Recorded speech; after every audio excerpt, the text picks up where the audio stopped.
Okay, तो last random question के कुछ क्वेश्चंस कवर करना रह गए थे और आज हम इसी की बात करने वाले हैं। तो सबसे पहला टॉपिक था Sentry versus red Hulk and green Hulk. अब पता नहीं कैसे लेकिन 1000 टाइम पावरफुल सेरम ने सेंट्री को एक गॉड लाइक बीइंग बना दिया। इसकी स्ट्रेंथ मार्वल के हेवी हिटर से मैच करती है। सेंट्री मार्वल यूनिवर्स के फास्टेस्ट कैरेक्टर में से एक है।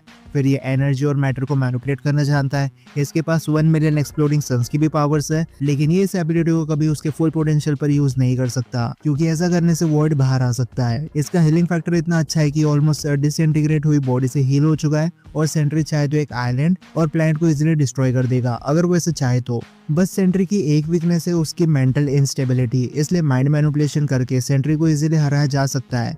अब ग्रीन हल्क के बारे में तो आप सब जानते ही हो। ब्रूस बैनर जिसे गामा रेडिएशन की वजह से पावर्स मिली है, और हल्क कितना एग्रेसिव मॉन्स्टर है मुझे बताने की जरूरत नहीं है। जनरल रॉस भी गामा रेस का शिकार बन चुका है, जिसकी वजह से उसे रेड हल्क में ट्रांसफॉर्म होने की एबिलिटी मिल गई।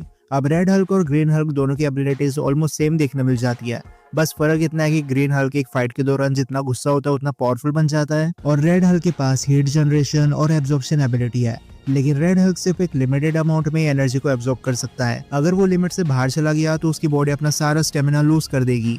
अब ग्रीन हल्क और Sentry world war Hulk story line में फाइट कर चुके हैं, और यहाँ पर ये दोनों एग्जॉस्ट हो गए थे फाइट के टाइम पर। ये बात अलग है, हल्क फिर से अपने पावर्स को गेन कर लेता है, लेकिन यहाँ सेंट्री और हल्क बहुत ज्यादा क्लोज होते हैं, या फिर हम ऐसा बोल सकते हैं कि ऑलमोस्ट इक्वल होते हैं रॉ पावर में। पर अब सिचुएशन अलग है, यहाँ सेंट्री एक तरफ है और रेड हल्क और ग्रीन हल्क दूसरी तरफ। इस फाइट में सेंट्री की स्पीड, फ्लाइट और एनर्जी प्रोजेक्शन उसके लिए एक एडवांटेज बन जाएगी। हल्क का एडवांटेज होगा कि उसकी स्ट्रेंथ उसके गुस्से होने पर बढ़ जाती है, इसलिए वो ज्यादा टाइम तक सेंट्री के अटैक से डील कर पाएगा, और रेड हल्क अपने ब्रेन का यूज करके स्ट्रेटेजिक प्लान्स बना सकता है सेंट्री को टेक डाउन करने के लिए।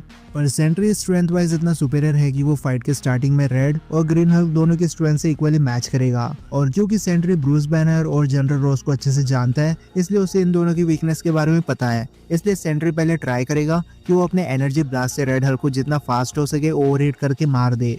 ग्रीन हल्क और रेड हल्क सेंट्री की स्पीड से कभी मैच नहीं कर सकते, इसलिए सेंट्री को ज्यादा टाइम मिल जाएगा अटैक्स और स्ट्रेटेजी बनाने में। और सेंट्री सबसे पहले रेड हल्क को स्पीड ब्लेस करेगा, उसे ओवरचार्ज करके नहीं तो स्पेस में फेंक देगा, और फिर ग्रीन हल्क से डील करेगा, जिसे बीट करना आसान काम नहीं होने वाला। लेकिन सेंट्री हल्क के अगेंस्ट में अपनी सारी पावर्स जैसे सुपर स्पीड, एनर्जी मैनिपुलेशन और मैटर मैनिपुलेशन को यूज करेगा हल्क के अगेंस्ट में। और क्योंकि इस बार हल्क की फैमिली से कोई मरा नहीं है, इसलिए वो वर्ल्ड वॉर लेवल तक कभी जाएगा ही नहीं। इसलिए सेंट्री के लिए थोड़ा हार्ड हो जाएगा दोनों हल्क मॉन्स्टर से डील करना, लेकिन आखिर में अपनी वाइड रेंज ऑफ एबिलिटीज की वजह से सेंट्री यहाँ पर विनर बन जाएगा। Loki god of multiverse versus Eternity. अब लोकी सीजन 2 में गॉड ऑफ मिसचिफ इवॉल्व हो जाता है गॉड ऑफ मल्टीवर्स में, और इस प्रोसेस में लोकी को कई सारी न्यू एबिलिटीज मिलती है। जैसे टेम्पोरा में चलने की वजह से लोकी की एज रैपिडली बढ़ रही थी, और एसगार्डियन जितने ओल्ड होते हैं उतने पावरफुल बन जाते हैं। इसलिए आज के डेट में लोकी सबसे पावरफुल एसगार्डियन है जिसे हमने अभी तक ऑन स्क्रीन देखा है। फिर टीवी का कंट्रोल लेने की वजह से लोकी अब किसी का भी टाइम मैनिपुलेट कर सकता है और टाइम को रोक भी सकता है। जितनी टाइमलाइंस का कंट्रोल लोकी के हाथ में है, ये बंदा उन सबकी रियलिटी और स्पेस को चेंज कर सकता है। और लोकी अपने पुराने मैजिक ट्रिक को तो यूज कर ही सकता है, लेकिन लोकी एमसीयू के सबसे इंटेलिजेंट कैरेक्टर में से भी एक बन चुका है। और अब लोकी का इन्फ्लुएंस मल्टीवर्सल लेवल का हो चुका है, जहाँ ये कई सारे वेरिएंट्स और टाइमलाइंस को मैनेज करता है। अब इटर्निटी की बात करें तो ये कॉस्मिक एंटिटी है जो यूनिवर्स की एक एम्बॉडीमेंट है, इसलिए इटर्निटी के पास इन्फिनाइट कंट्रोल है ओवर स्पेस, टाइम और मैटर के ऊपर। इटर्निटी इतना पावरफुल है कि वो एक थॉट से पूरे यूनिवर्स के गॉड्स को मिटा सकता था, और कॉमिक्स में भी तो सीधा इन्फिनिटी स्टोन से फाइट कर चुका है। ये बात अलग है, ये हार गया था, लेकिन थैनोस जीत के भी बाद में हार गया। और अगर हम पावर की स्टेबिलिटी को देखें तो लिविंग ट्राइब्यूनल के बाद इटर्निटी को सबसे पावरफुल बीइंग माना जाता है। अब सिनेमैटिक यूनिवर्स इटर्निटी की बात करें तो हमें सिर्फ इतना पता है कि जो भी इसके पास पहले पहुंचता है उसकी एक विश पूरी हो जाती है, लेकिन ये विश मल्टीवर्सल स्केल पर काम करेगी या नहीं वो अननोन है। और इस इटर्निटी के फाइटिंग एबिलिटी के बारे में हमें ज्यादा कुछ नहीं पता, इसलिए अभी के लिए लोकी के पास इतनी अथॉरिटी है कि ये उन इटर्निटी को मिटा सकता है जो सिर्फ यूनिवर्सल लेवल पर स्केल करता है। लेकिन जब बात आती है कॉमिक इटर्निटी की, तो यहाँ सीन थोड़ा चेंज हो जाता है।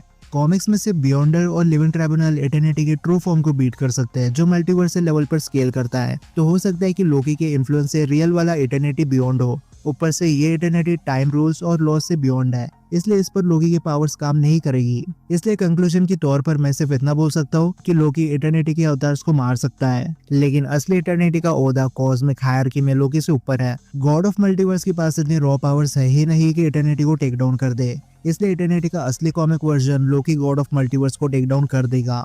God versus void. God the God watcher एक इनोसेंट रेस से बिलोंग करता था, लेकिन नेक्रोसॉर्ड ने उसे गॉड किलर बना दिया, और ब्लैक नेक्रोसॉर्ड एक सिम्बियोट वेपन है जिसे नल ने बनाया था, लेकिन ये अपने यूजर के फिजिकल एट्रीब्यूट्स को गॉड लाइक बना देता है। गॉर के पास थॉर लेवल की स्ट्रेंथ और ड्यूरेबिलिटी देखने मिल जाती है। ये कई सारे पावरफुल गॉड्स को मौत के घाट उतार चुका था और प्लैनेट शैटरिंग अटैक से भी गॉर आराम से सर्वाइव कर चुका है। वैसे नेक्रोसॉर्ड की वजह से गॉर की इंजरीज भी बहुत जल्दी हील हो जाती थी और गॉर का सबसे बड़ा फ्लेक्स ये है कि इसने थॉर के 3 डिफरेंट टाइमलाइन वर्जन से फाइट किया है और इसके बाद भी गॉड ने ऑलमोस्ट तीनों को कूट दिया था। फिर आता है वॉइड, जो सेंट्री की डार्क पर्सनैलिटी है। वॉइड के पास मैटर और एनर्जी मैनिपुलेशन पावर्स है जो मॉलिक्यूलर लेवल पर यूज की जा सकती है और ये चीजों को अपने हिसाब से रीशेप कर सकता है। वॉइड थॉर और हल्क जैसों से फाइट कर चुका है। थॉर ने तो चलो इसे मार दिया था, लेकिन वॉइड ने हल्क की बॉडी के ऑलमोस्ट सारी हड्डियां तोड़ दी थी, वो भी अपने सिर्फ टेंटिकल्स की मदद से, जिससे हम अंदाजा लगा सकते हैं कि वॉइड के टेंटिकल्स कितने स्ट्रॉन्ग हो सकते हैं। फिर वॉइड के पास रीजनरेशन और रिफॉर्म एबिलिटी है, इसलिए अगर वॉइड मर भी जाता है तो वो वापस जिंदा होकर आ जाएगा। और वॉइड के पास भी काफी अच्छे फीट्स है, जैसे इसने एसगार्ड को डिस्ट्रॉय किया, एरिस और लोकी जैसों को मार गिरा और एक मोमेंट पर सारे एवेंजर्स को मौत के सामने लाकर खड़ा कर दिया था। अब इनकी बैटल कुछ सिचुएशन में होगी जहाँ गॉर अपने नेक्रोसॉर्ड के स्विंग्स और टेंड्रिल्स का यूज करेगा, लेकिन वॉइड अपने एनर्जी ब्लास्ट और मैटर मैनिपुलेशन से गॉर के सारे अटैक्स को फेल कर सकता है। अगर गॉर कोई पावरफुल अटैक करेगा तब भी बहुत ज्यादा पॉसिबिलिटी है कि वॉइड खुद को रिफॉर्म कर लेगा, लेकिन अगर वॉइड गलती से भी नेक्रोसॉर्ड से स्टैब हो गया तो उसका मरना पक्का है, क्योंकि नेक्रोसॉर्ड वॉइड की इमोर्टलिटी को खत्म कर देगी। फिर गॉर मेंटल बैटल करने की भी कोशिश करेगा जहाँ ये वॉइड को मैनिपुलेट कर सकता है सेंट्री की बढ़ाई करके, बट वॉइड होल्ड बैक नहीं करता, इसलिए माइंड मैनिपुलेशन गॉर पर बैकफायर हो सकती है।